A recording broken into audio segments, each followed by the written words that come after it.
तो हेलो दोस्तों, कैसे हैं आप लोग। तो दोस्तों आशा करते हैं कि आप लोग बहुत ही अच्छे होंगे और ऐसे FGD की तैयारी भी बहुत अच्छे से कर रहे होंगे। तो दोस्तों चलिए देखते हैं हमारे अवतार सीरीज 2.0 का क्लास चौथा का हैंड रिटन नोट्स के बारे में। तो दोस्तों अगर आप लोग ऐसे FGD का तैयारी करते हैं तो आप लोग अपना स्कोर कितना आ रहा है अभी रोजगार विद अंकी टेस्ट सीरीज पर कितना आ रहा है उसका आप कमेंट जरूर कीजिएगा, कमेंट बॉक्स में आंसर बताइएगा, ठीक है दोस्तों। तो चलिए दोस्तों स्टार्ट करते हैं। तो दोस्तों हमारा पहला क्वेश्चन है कि बड़े गुलाम अली खान को किस अन्य नाम से जानते थे। मतलब जो एक होता है ना नाम, जो होता है कि मतलब एक आपका नाम होता है और एक दोस्तों के बीच नाम होता है, ठीक है, लेकिन वो उस तरह का नहीं, मतलब इनको अच्छे नामों से पुकारते थे। किस नाम पे जानते थे तो इसका 20वीं सदी का तानसेन, 20वीं सदी का तानसेन के नाम से जानते थे। ये तानसेन कौन थे? ये तानसेन एक अकबर के 9 रत्न में से एक थे। क्या थे? अकबर के 9 रत्न में से एक थे, ठीक है। अब देखते हैं, अब गुलाम अली खान के बारे में समझते हैं, ठीक है। ये किस घराना से थे? तो ये पटियाला घराना से थे, ठीक है, पटियाला घराना से संबंधित है। और ये सारंगी बजाते थे। क्या थे? सारंगी वादक थे, ठीक है।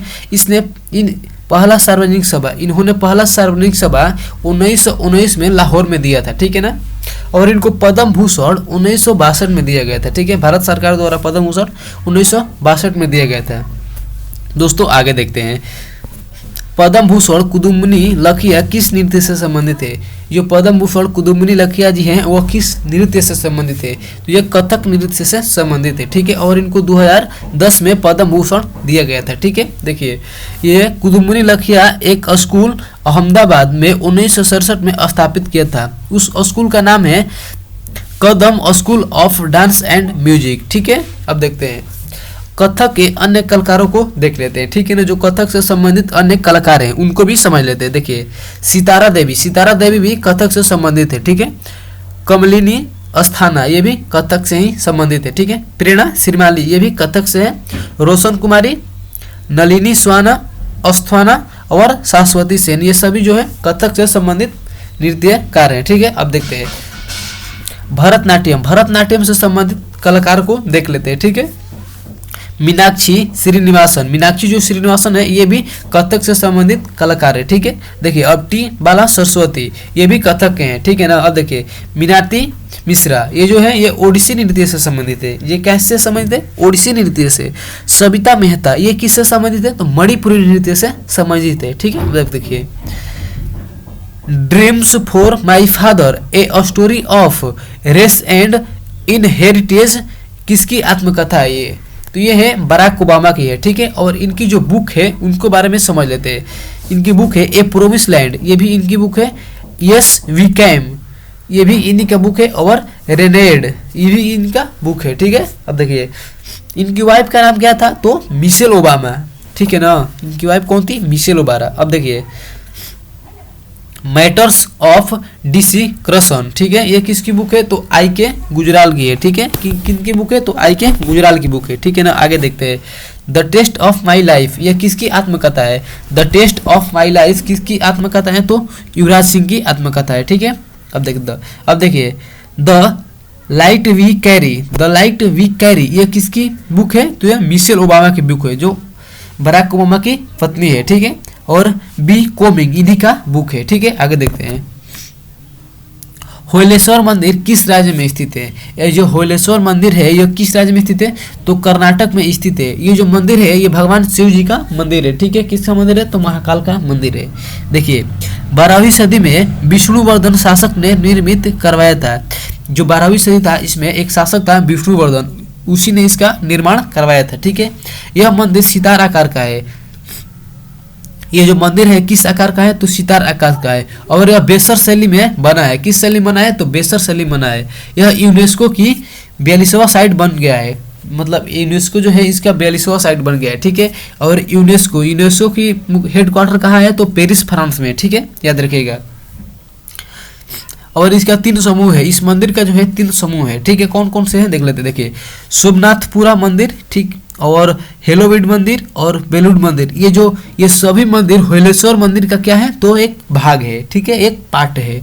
आगे देखते हैं हिंदू कैलेंडर के अनुसार भारत में रक्षाबंधन कब मनाया जाता है? ये जो हिंदू कैलेंडर मना है इसके अनुसार रक्षाबंधन है कब मनाया जाता है? तो ये सावन मास में, मतलब श्रावण माह में मनाया जाता है। ठीक है, और पूर्णिमा के दिन मनाया जाता है। ठीक है, होली, होली कब मनाया जाता है? तो हिंदू कैलेंडर के अनुसार होली कब मनाया जाता है?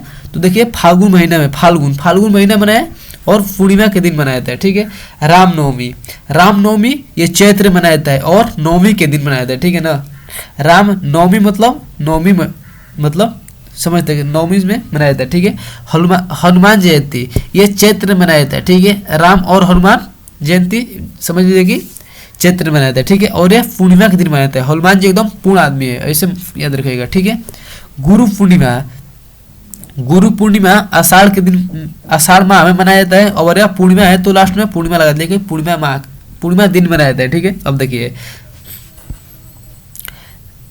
दीपावली, दीपावली कार्तिक माह में मनाया जाता है और अमावस्या के दिन मनाया जाता है। ठीक है ना, और दशहरा, दशहरा अश्विन माह में और दशमी के दिन मनाया जाता है। ठीक है, दुर्गा पूजा, दुर्गा पूजा अश्विन माह में और षष्ठी के दिन मनाया जाता है। ठीक है ना, आगे देखिए हिंदी पंचांग की पहला महीना चैत्र, हिंदी जो कैलेंडर है इसके अनुसार पहला महीना जो है चैत्र है और अंतिम महीना फाल्गुन है। ठीक है, इसको सिंपल भाषा में फागुन भी कहते हैं। ठीक है, आगे देखिए तोताराम शर्मा खाली स्थान से जुड़े प्रसिद्ध हस्ती है। ये तोताराम है, ये पखावज से संबंधित है। ठीक है ना, पखावज के अन्य कलाकारों को देख लेते हैं। ठीक है दोस्तों, रमेश चंद्र जोशी ये भी पखावज से संबंधित है और मोहन श्याम शर्मा ये भी पखावज के ही संबंधित है। ठीक है, पंडित अयोध्या प्रसाद और गोपाल दास ये भी पखावज के हैं। ठीक है, आगे देखिए भी कुंजमणि हरिप्रसाद चौरसिया ये बांसुरी से थे। देखिए दोस्तों इसमें लगाते हैं ट्रिक एक, हरिप्रसाद, हरि किसको कहते हैं? तो कृष्ण भगवान को कहते हैं। कृष्ण भगवान जी क्या बजाते थे? तो बांसुरी बजाते थे। ठीक है, और कुंजमणि, मणि किसके पास है? कृष्ण भगवान के पास। ठीक है, ऐसे याद रखिएगा। आगे देखते हैं SRD वैद्यनाथन, SRD वैद्यनाथन क्या बजाते हैं? तो किससे संबंधित है? तो नाद स्वरम से। ठीक है, यह नाद स्वरम से संबंधित है। सुकन्या रामगोपाल ये किससे है? तो घट्टम से संबंधित है। आगे देखते हैं। ठीक है दोस्तों, अगर आप लोग नए हैं तो अपने दोस्तों के पास भी शेयर कर दिए ताकि वो भी ज़्यादा से ज़्यादा लाभ उठा सके। ठीक है, और कमेंट भी जरूर बताइएगा कि ये वीडियो आप लोगों की कैसी लग रही है। ठीक है दोस्तों, अगर आप लोग नए हैं तो चैनल को सब्सक्राइब एकदम ढाई दे मार दीजिए। ठीक है दोस्तों, ताकि हमारा मनोबल बढ़ता रहे। ठीक है दोस्तों, और आपको लिए वीडियो लाते रहें। तो चलिए दोस्तों आगे देखते हैं। दीपिका रेड्डी का संबंध किस शास्त्रीय शैली से है? दीपिका रेड्डी का संबंध किस शास्त्रीय शैली से है? तो कुचिपुड़ी से। ठीक है, और एक देखिए दोस्तों रेड्डी जिसके सरनेम में लास्ट में रेड्डी आ गया तो समझ लीजिएगा कि 90% का 99% चांस है ना ये कुचिपुड़ी से ही संबंधित है। ठीक है ना, इसलिए आप लोग आंख मूंद कर सीधा मार दीजिएगा कुचिपुड़ी से। रेड्डी देखे कुचिपुड़ी मार दीजिएगा बिना कोई संदेह के। ठीक है, आगे देखते हैं।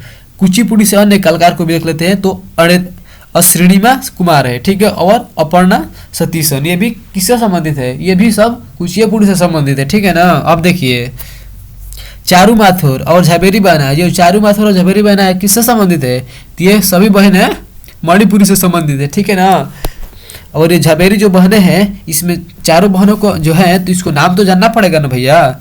देखिए अब देखते हैं दर्शना, नैना, रंजना और स्वर्णा ये सब किससे संबंधित है? तो ये मणिपुरी से संबंधित है ये बहनें। ठीक है, आगे देखते हैं।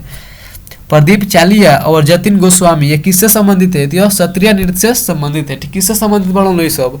तो क्षत्रिय नृत्य से। ठीक है, आगे देखते हैं।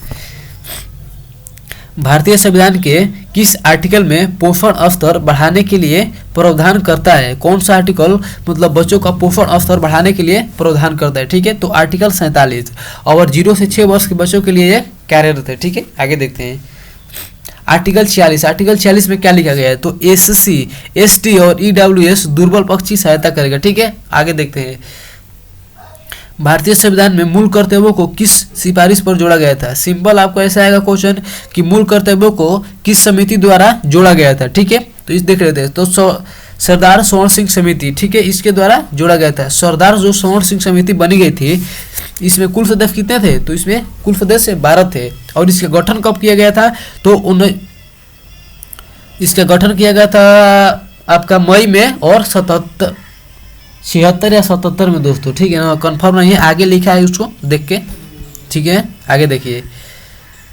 हाँ, इसका गठन मई 76 में किया गया था। ठीक है ना, आगे क्वेश्चन देखते। रेल बजट को आम बजट में कब मिलाया गया था?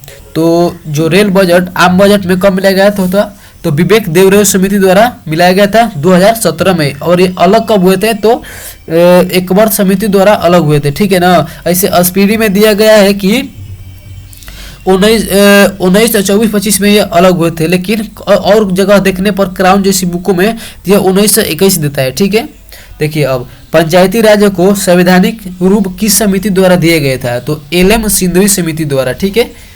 आगे देखते हैं त्रिस्तरीय का सुझाव किस समिति ने दिया था। त्रिस्तरीय पंचायती का सुझाव किस समिति ने दिया था तो बलवंत राय मेहता समिति, ठीक है। अब देखिए मौलिक कर्तव्य सरदार स्वर्ण सिंह समिति द्वारा मौलिक कर्तव्य को जोड़ा गया था, ठीक है। अब देखिए ये मौलिक कर्तव्य किसमें है तो भाग 4 में है और आर्टिकल 51 के ए में है, ठीक है। देखिए 42वें संविधान संशोधन 1976 द्वारा मौलिक कर्तव्यों को क्या किया गया था तो जोड़ा गया था, ठीक है, संविधान में। रोलिंग एम्बेसडर कहते हैं इसको, ठीक है। अब देखिए सरदार स्वर्ण सिंह समिति को अच्छे से देख लेते हैं। इसमें कुल सदस्य थे 12। इसका गठन हुआ था मई 1976 में।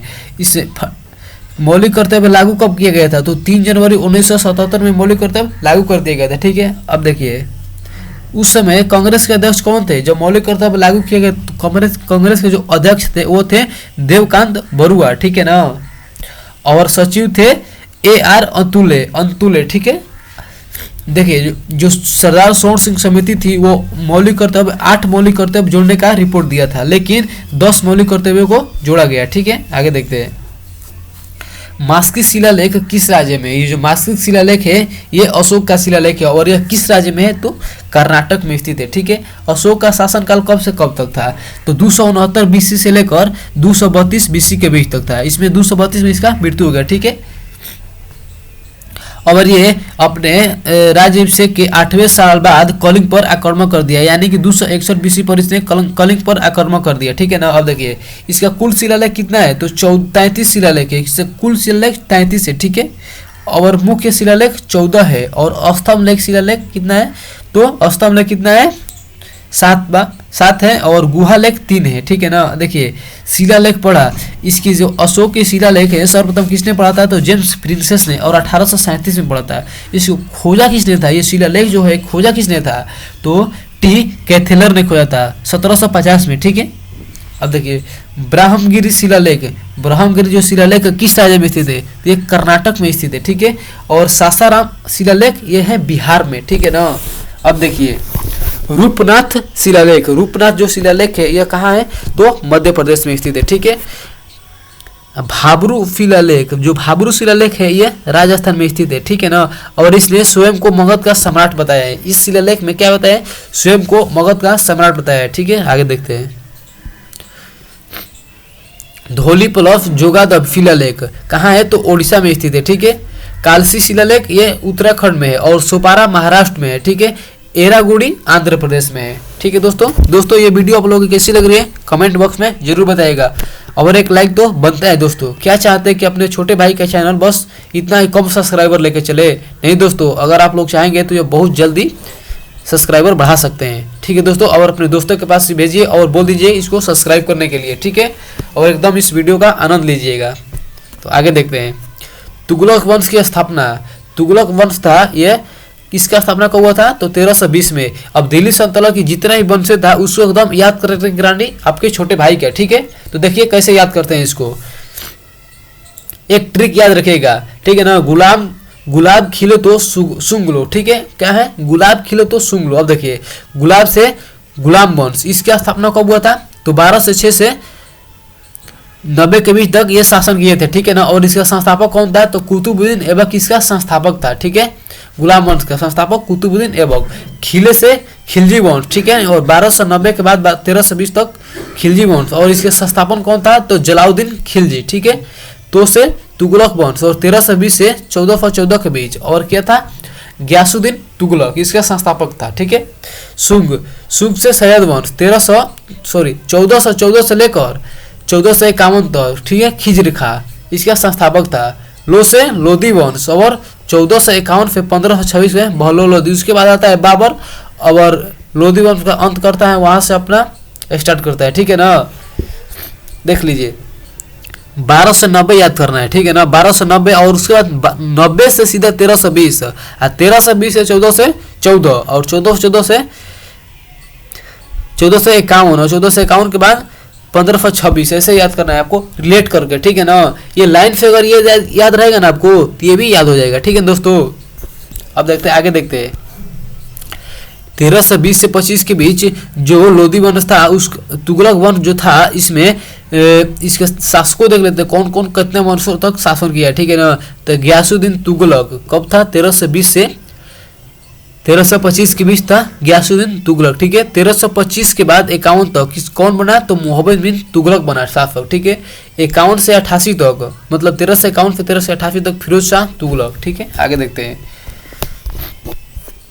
इंडियन एसोसिएशन की स्थापना कब हुआ था, तो 1876 में। और कौन कौन मिलकर किए थे, तो सुरेंद्रनाथ बनर्जी और आनंद मोहन बोस, ठीक है ना, ये मिलकर किए थे। सुरेंद्रनाथ बनर्जी की एक बुक है ए नेशन इन मेकिंग, ठीक है। अब देखिए ब्रिटिश इंडिया एसोसिएशन, इसका स्थापना कब हुआ था, तो 1851 में। और किसने था, तो राधाकांत देव किए थे, ठीक है।